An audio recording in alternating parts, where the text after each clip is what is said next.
Pelatih PSM Makassar Bernardo Tavares fokus untuk menyiapkan pemain lokal menghadapi Piala AFC 2022. Ia meragukan para pemain asing PSM yang baru bisa tampil karena batas pendaftaran pemain sudah hampir berakhir.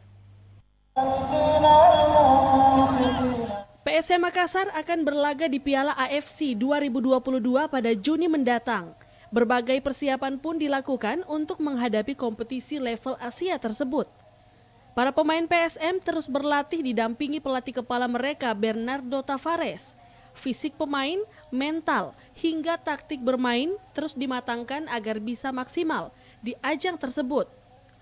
Tavares mengaku ingin memaksimalkan pemain lokal yang saat ini dimiliki PSM untuk 2 laga awal AFC Cup 2022. Ia meragukan para pemain asing yang baru bisa tampil karena batas pendaftaran pemain sudah hampir berakhir.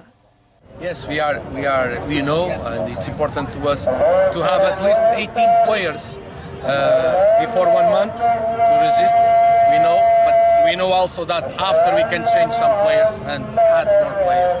We know this about this situation. Ya, katanya paling tidak kita bisa mendaftarkan 18 orang pemain katanya.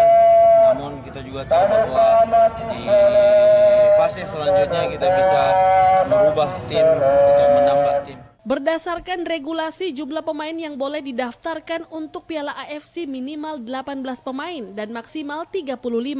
Untuk batas pendaftaran paling lambat 25 Mei 2022.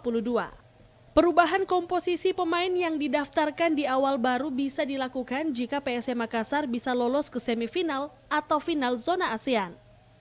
Wahyu Syaputra, Celebes TV.